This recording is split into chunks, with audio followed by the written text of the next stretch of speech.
Aaron, thank you so much for your time. Busy time for you guys. Only a couple of weeks away from the opening day. We see you play all the time, but I'm sure Korean fans would like to get to know you a little bit as a person. So I'm just going to start off with a non-baseball question, if you don't mind. What is your favorite pregame meal? Important game tonight. I guess you would have late lunch or early dinner. If you had to pick one dish, what would that be? I try to keep it simple. I go with just grilled chicken, broccoli, and maybe some sort of pasta. But the chicken and the broccoli, that's a must-have for me. Would you cook yourself, or would you eat out, or eat at the clubhouse, or? Eat at the clubhouse. A chef, something like that. You know, I got important things to focus on, so I kind of like to That makes sense. have somebody else cook, and I can focus on, making a game plan for the game tonight. Okay. Well, Koreans love to eat. Eating is a big part of our culture, and we love seafood here. And we're not talking about lobsters. I'm going to give you two choices. Very exotic. May sound a little bit strange, but if you were to pick one, I'm going to give you a choice here. Fermented stingray versus live octopus. If you had to pick one dish, what would you pick? Wow. I'm gonna go with the stingray. Stingray? I would try that over the live octopus. I don't know if I could swallow that. Well, very brave. FYI, I've never tried it myself. It's just too much for me. But I commend you for your boldness there. All right, we'll get to the baseball question. It was a very unusual off season for you guys and for the fans as well. We were a little bit worried that season might get canceled, but thankfully there was an agreement. You guys are back on the field, which we are really excited about. Shortened spring training. I know that you guys are playing some games right now. How's the preparation going for you and for your teammates? Yeah, the preparation's going great so far. Like you said, a shortened spring. Everything kind of gets crammed into just a couple weeks instead of having that 5-6 weeks you usually have to go over defensive plays, defensive communication, your offensive plan, before you start games and get ready for the season. Now it's kind of all crammed in 3.5 weeks of, every single day there's a new thing we're going over, just making sure we cover all our bases before we start the season. But, we got a lot of veterans in this clubhouse, a lot of guys that have been around the league and have done it, day in and day out. So they know how to prepare the right way, and if it's 3 weeks, 2 weeks, 4 weeks, I know all the guys can be ready to go opening day. AL East has always been toughest division in Major League Baseball. It's gotten tougher, I think. Just last week, Boston Red Sox, they brought in Trevor Story. Toronto Blue Jays have added they brought in some new guys as well. The Tampa Bay Rays are always tough. So we're talking about another really fierce competition in AL East. What kind of season do you expect? Who do you think will survive? It's a tough question.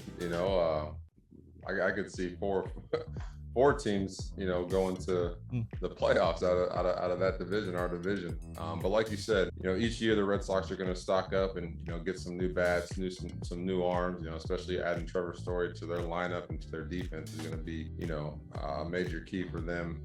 Like you said, the Blue Jays have a young, good group. Even though they lost the Cy Young winner and, Marcus Semien, who came, I think top 3 in MVP. This is still a team that's going to compete. The young kids are, continue to develop and continue to get better each year. It's going to be a fun year. It's going to be a tough division, but that's what we play for. That's why I like playing the AL East, playing here with the Yankees, is you face the best competition. People are going to give you their best. So you got to just bring it every single game. As you can probably see from the background, I grew up in Queens. I grew up as a Mets fan, unfortunately, but a lot of my friends are Yankee fans. The Yankee fans are passionate, they're smart, they know baseball, they're knowledgeable, but at times they're very demanding. I was talking to a friend of mine back in New York, and I told him that I was going to speak to you, and he was basically 39 home runs for Judge is just not enough. Everyone's expecting you to hit like 50 home runs like you did in rookie season. So much expectation, so much attention. The media is just crazy in New York. How do you deal with all the pressure and expectation that comes with being a Yankee?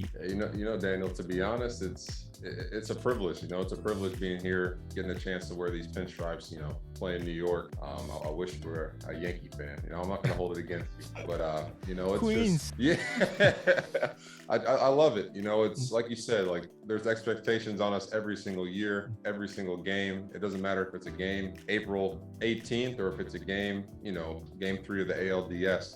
The expectations are high. We're expected to win. We're expected to go out there and beat everybody. And that's just the type of, atmosphere always wanted to play in. You know, when I play baseball, I'm here to win. You know, I'm not here to do anything else. And, you know, when you get that same expectation from the fans, you know, that really motivates you day in and day out. You know, the fans expect our best. And that kind of gives you the juice and the motivation to go out there and, you know, do what you need to do for, like you said, 162 games, you know, all year, you know. But like I said, it's just a privilege, you know, to have that. And, you know, the fans want winners. My Yankee fans friends, they want winners. They're just not satisfied with just getting into the postseason. I'm gonna have to ask you about Hoy Park, who's no longer with the Yankees organization. He's with the Pirates right now. He's in Bradenton getting ready for the season. He came back to Korea and did a couple of interviews with members of media. And back in his first year in the Yankees organization, he barely spoke any English, didn't have any friends.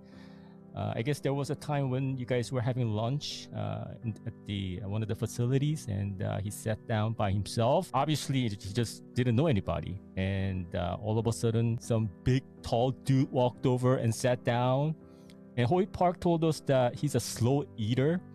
Not only did that tall guy sit down with him, but he waited for Hoy Park to finish his meal, and that big tall guy is you. Is this true? Is Hoy Park making this up out of nowhere, or do you recall having lunch with him? And can you share us your point of view, your perspective? Yeah, you know, to kind of give you my perspective, you know, I like making friends with everybody, you know, and I've seen Hoy around the facility quite a bit, and you know, I'm always watching. I'm always watching a lot of younger guys. I'm watching any veteran guys we have that come in, and you know, just by Hoy's demeanor, how I saw him around the field interacting with the guys, I know he's a sweet kid. He's a nice kid, very humble. So I kind of wanted to get to know him. Those are the type of people I like. So I just saw him sitting there, and you know, I feel like I could make a friend with anybody, and I just wanted to sit down next to him and kind of talk to him a little bit, and just to get to know him, you know, because, you know, in my mind, you know, everybody that walks through these doors and walks through these facilities, you know, it's a teammate of mine, even if they're in the minor leagues at the lowest level, or, you know, one of my teammates up in New York. You know, we're all teammates, we're all in this together. So, you know, any opportunity I can to, you know, get to know someone new that I don't know. And I think that'll just help me, you know, down the road when we are in New York playing games, you know, we'll have that connection, that bond that's kind of grown over the years. But no, Hoy was great. You know, we've had quite a few lunches. We've gone out to dinner before.